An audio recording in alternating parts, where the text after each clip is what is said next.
as we've been talking about Reconstruction, as time moved on, the North began to really kind of change their feelings about Reconstruction, mostly because they had become very tired of it. They were very weary of the whole process because it had completely dominated everything about the political process and our economy for almost 10 years at this point. And Republicans were now becoming split over the various scandals that had occurred under President Grant's administration. Remember, Grant had no real political experience, so he is going to appoint basically his friends as his political allies. That is a problem, and they do cause him lots of trouble.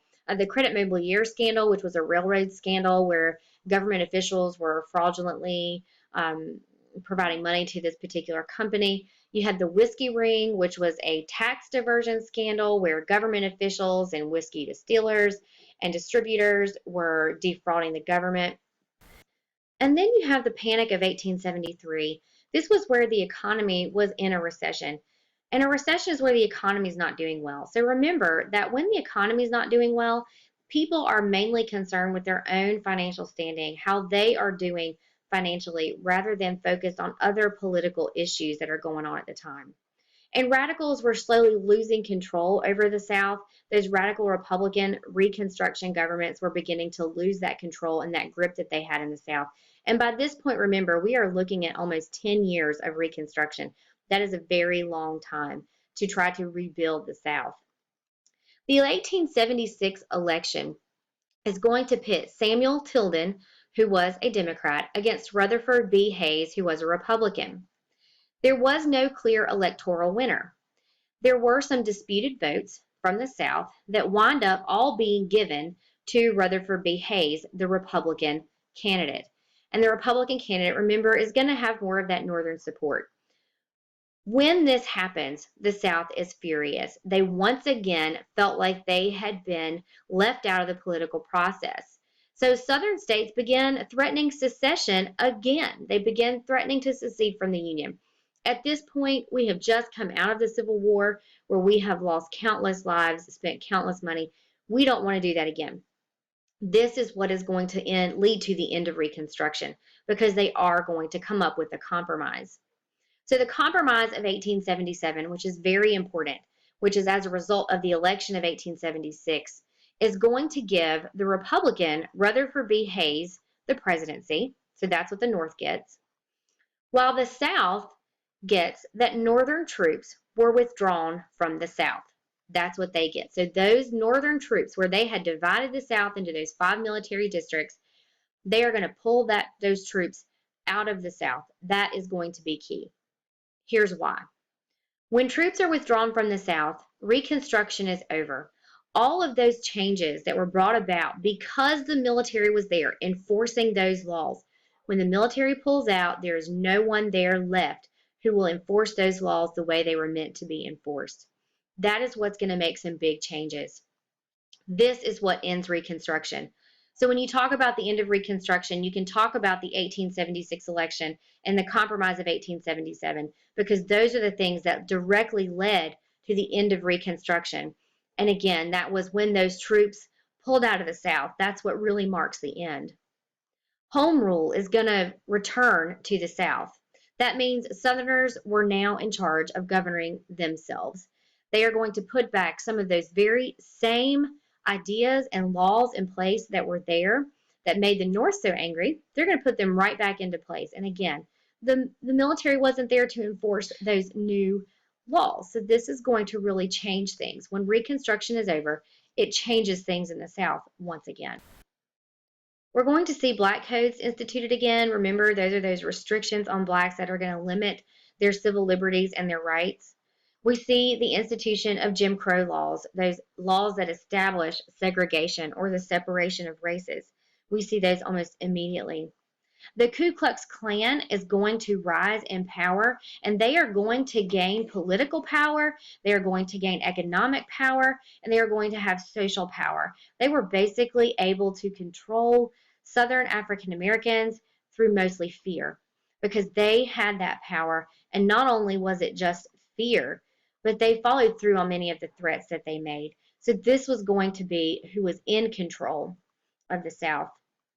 Those wealthy white landowners also held most of the financial control over African Americans. If African Americans wanted to farm, again, they simply didn't have the resources. So what they're going to have to do is go to those wealthy landowners, those white landowners, to get the supplies, to get the seeds, to get the farm equipment to farm. And they basically had to take whatever those landowners were willing to give because they had no bargaining chips at this point. They had no money. They had no legs to stand on at this point. So we're going to see things really reverse in the South and for really bad conditions to be ingrained in Southern society.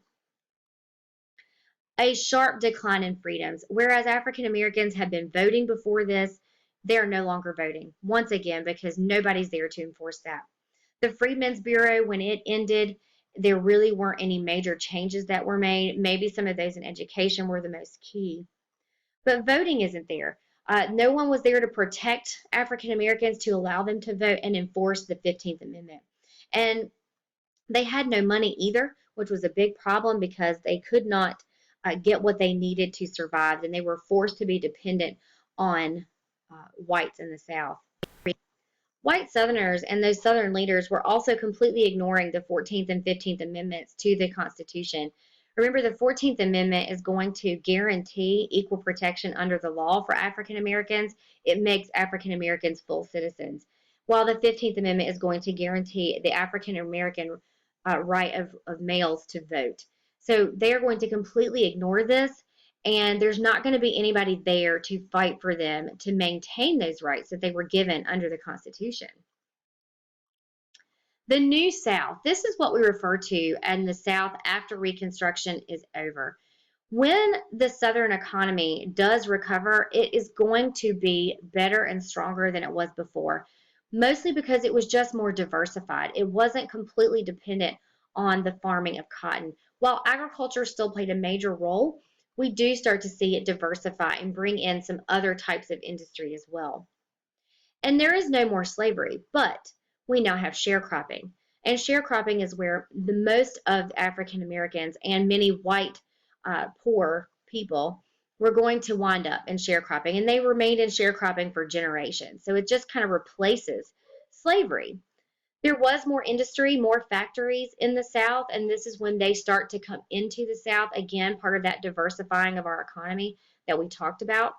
And there was better transportation. Yes, it was destroyed during the Civil War, but when they rebuild better than it was before. So that's going to be really key as well. Politically, whites were still in control and blacks were basically denied the rights of their citizenship. That did not change. While they were no longer slaves, they still were denied almost all of their rights. And that was going to be true all the way through up until the Civil Rights Movement. And there are still aspects that are still debated and fought for even today. We call the Solid South because this is the period when the South begins to solidly support and vote for Democratic candidates in various offices. So we really see the Democratic Party take root in the South, and those Southerners tend to kind of vote as a block. We still see that same Southern morality, Southern pride over what they believed was the right way and their economy and their beliefs and their way of life.